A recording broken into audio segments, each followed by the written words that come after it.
नमो भगवते वासुदेवाय। आप सभी भक्तों को मेरी ओर से राम राम। आज हम इस वीडियो में सुनेंगे पंचविकम की कथा।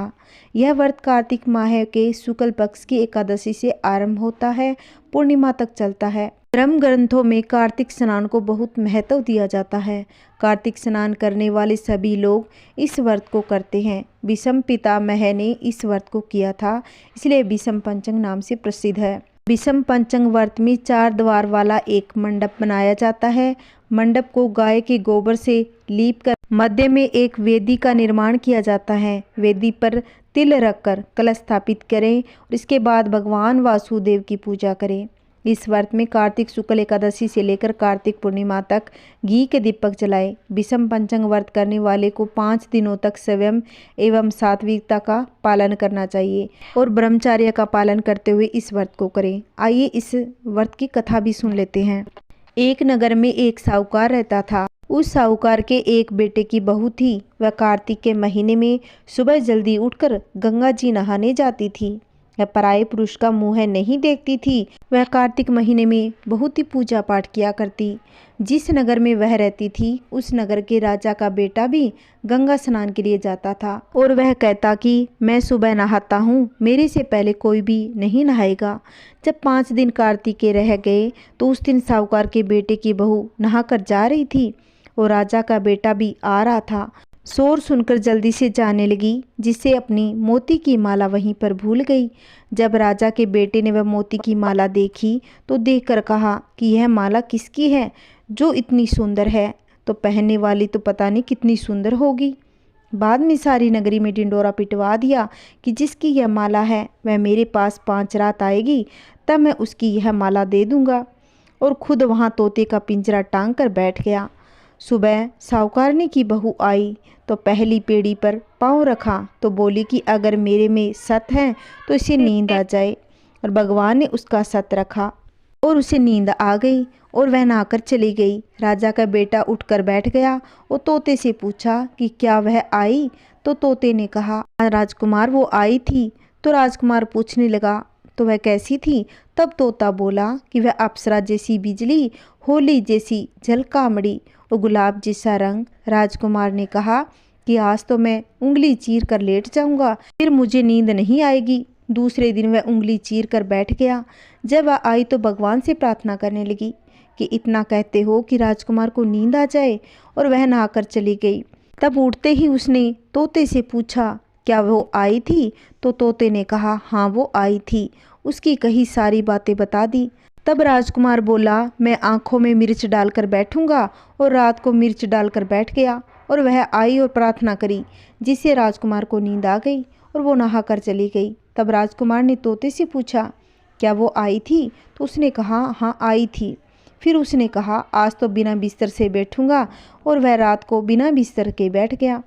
जब वह नहाने आई फिर भगवान से प्रार्थना करी कि भगवान अगर मेरे में सत्य है तो इसको नींद आ जाए। तो राजकुमार को नींद आ गई।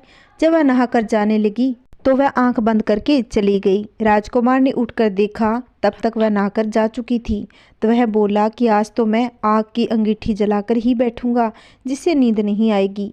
वह अंगीठी रख कर बैठ गया। साहूकार की बहू आई तो भगवान से कहा कि 4 रात तो निकाल दी, परंतु आज की रात और निकाल दो। भगवान ने उसका सत रख दिया, उसे नींद आ गई।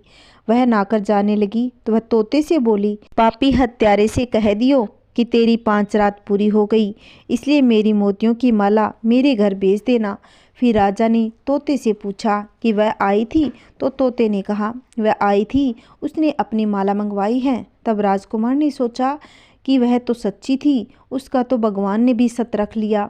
थोड़े दिन बाद राजकुमार के शरीर में कोढ़ निकल आया। वह तड़फने लगा तो राजा ने ब्राह्मण को बुलाकर पूछा कि मेरे बेटे का शरीर क्यों जल रहा है। तब ब्राह्मण ने कहा कि वह पतिव्रता स्त्री पर बुरी नजर रखता है, इसीलिए यह सब हुआ है। तब राजा ने पूछा कि यह ठीक कैसे होगा। तब ब्राह्मण ने कहा कि उस साहूकार की बहू को धर्म की बहन बना ले, उसके नहाए हुए जल से नहाए तो उसका कोढ़ ठीक हो जाएगा। राजा उसकी माला लेकर उसके घर गया और साहूकार से कहा कि यह माला आपकी बहू की है और उसके नहाए हुए जल से मेरे बेटे को नहला दो। तो साहूकार ने कहा वह तो किसी पराये पुरुष का मुंह है नहीं देखती।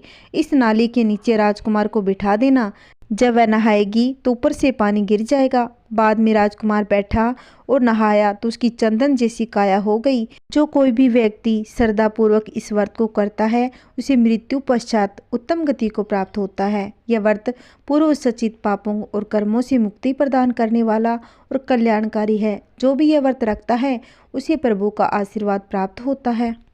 पुनो नहाई पड़वा नहाई, 5 रतन पंच तीर्थ पंच बिकम नहाई। 1 टका मेरी गांठ में सुनायो रघुनाई, आधे का लाई आंवला आधे की लाई राई।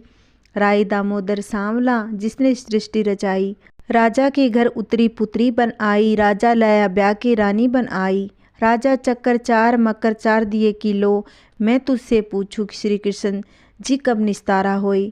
जब आएगा कार्तिक का महीना जब निस्तारा होए। हे पंचबिक्कू देवता, जैसा साहूकार की बहू का सत रखा वैसा सबको रखना। कहानी कहते कहानी सुनाते सब परिवार पर अपनी कृपा बनाए रखना। बोलिए पंचबिक्कू देवता की जय। आइए भक्तों, अब राई दामोदर की कहानी सुन लेते हैं। 2 माँ बेटी थी। बेटी का नाम था राई। वह बहुत ही सुंदर और सुशील थी। भगवान कृष्ण की पक्की भक्त थी। वह बहुत ही पूजा पाठ किया करती। एक दिन भगवान ने मन में सोचा कि मेरी इतनी पूजा पाठ करते हैं, चलो इसकी एक दिन परीक्षा ली जाए। भगवान श्री कृष्ण ने उसकी परीक्षा लेने हेतु डांसरिया बेचने वाले बनकर आए और आवाज़ देने लगे। राई अपनी माँ से कहने लगी, मुझे तो डांसरिया चाहिए। माँ कहने लगी, पैसे कहाँ से लाऊं? बाजरी है वो ले जा। बाजरी के भगवान ने फूंक मारी तो फूस उड़ के राई की आंख में गई। राई जोर जोर से रोने लगी। भगवान वहाँ से अंतर्ध्यान हो गए, वेद का रूप धारण कर वहाँ आ गए और आवाज़ देने लगे। राई की माँ बाहर आई और बोली, वेद जी, मेरी बेटी की आंख में फूंस गिर गया है, उसे निकाल दो। भगवान बोले, अगर मैं फूंस निकालूं तो उसका विवाह मेरे साथ करना पड़ेगा। राई की माँ तैयार हो गई और सगाई कर दी। कार्तिक शुक्ला 11 के दिन विवाह निश्चित कर दिया। माँ सोचने लगी, बेटी को क्या दूंगी। सोने की दुकान पर जाकर बोली, मेरी राई के लिए लौंग व बिछिया घड़ दे। सुनार बोला, मुझे समय नहीं, मैं तो श्री कृष्ण भगवान के गहने घड़ रहा हूँ। हलवाई व बनिया जो जहाँ भी गई उसको यही जवाब मिला। माँ तो घर आ गई, अब क्या करे। वो घर आई झोंपड़ी महल में बदल गई। अब आनंद हो गया। ठाठ से विवाह की तैयारियां होने लगी। भगवान बारात लेकर आए। माँ ने खूब ठाठ बाट से राई का विवाह भगवान श्री कृष्ण के साथ कर दिया। भगवान राई को लेके द्वारका गए तो राई के महल में ही रहने लगे। दूसरी रानियां चिढ़ने लगी। सावन में रानी पिहर गई। भगवान ने सोचा, राई के तीज भेजूं। 7 जरी के बेस और 5 सोने के गुड्डे रखे। 2 हंसों को बुलाया और बोले, सीधे राई के पीहर जाना, कहीं मत रुकना। राधा रुक्मण को पता चला तो उन्होंने हंसों को अपने महल में बुला करके कहा, थोड़े मोती चुग लो। हंस आ गई, मोती चुगने लगे।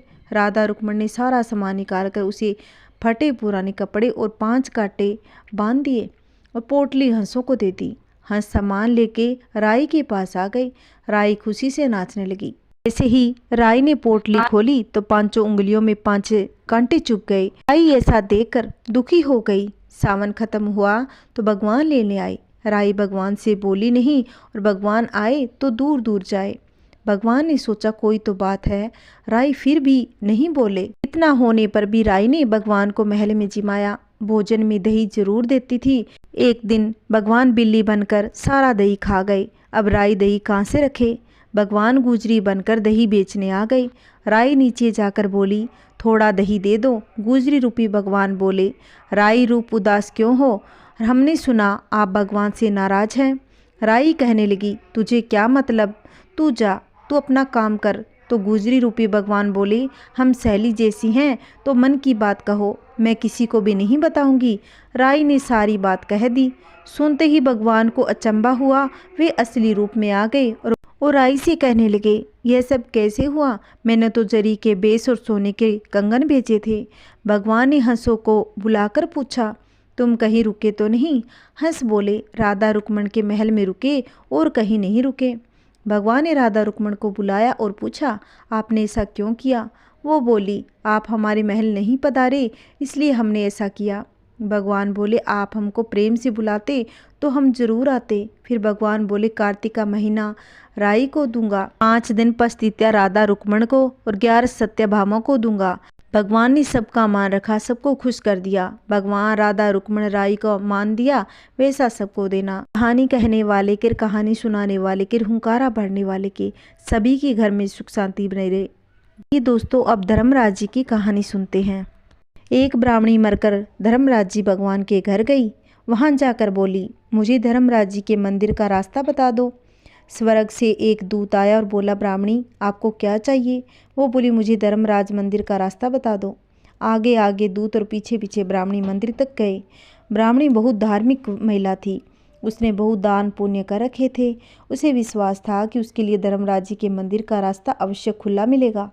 ब्राह्मणी ने वहां जाकर देखा, वहां बड़ा सा मंदिर, सोने का सिंहासन, हीरे मोती से जड़ित छतरी थी।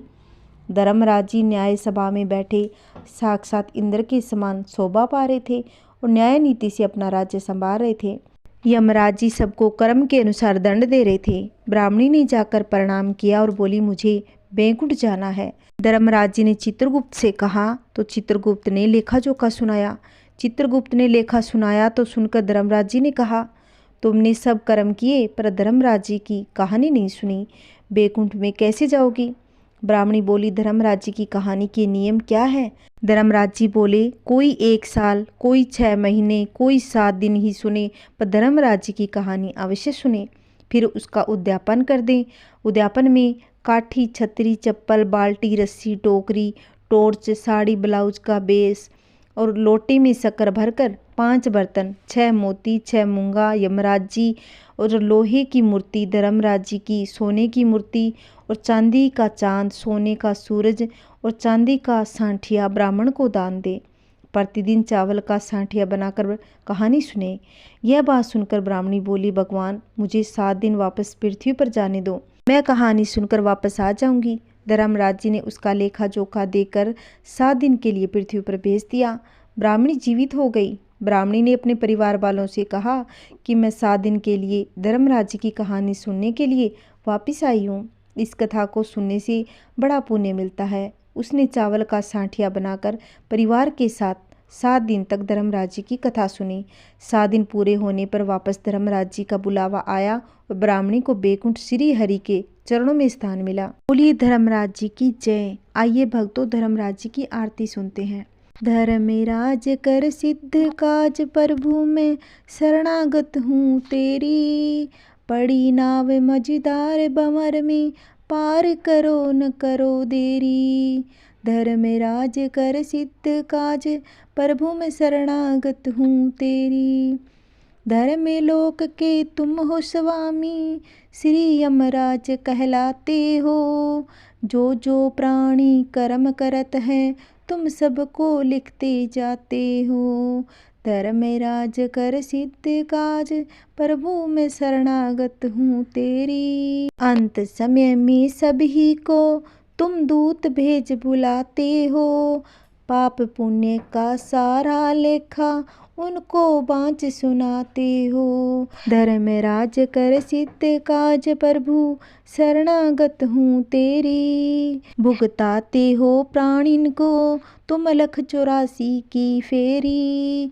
धर्मराज के सिद्ध काज तुम शरणागत हूँ तेरी, धर्मराज कर सिद्ध काज मैं शरणागत हूँ तेरी। चित्रगुप्त है लेखक तुम्हारे, फुर्ती से लिखने वाले, अलग अलग से सब जीवों का लेखा जोखा लेने वाले। पापी जन को पकड़ बुलाते नरकों में ढाने वाले, बुरे काम करने वालों को खूब सजा देने वाले। कोई नहीं बच पाता न्याय की नीति ऐसी तेरी। धर्मराज कर सिद्ध काज मैं शरणागत हूँ तेरी, दूत भयंकर तेरे स्वामी बड़े बड़े डर जाते हैं। पापी जन तो जिन्हें देखते ही भय से धर्राते हैं, बांध गले में रस्सी वे पापी जन को ले जाते हैं। चाबुक मार लाते, जरा रहम नहीं मन में लाते हैं।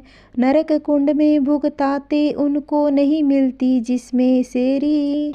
धर्मराज कर सिद्ध काज, मैं शरणागत हूँ तेरी।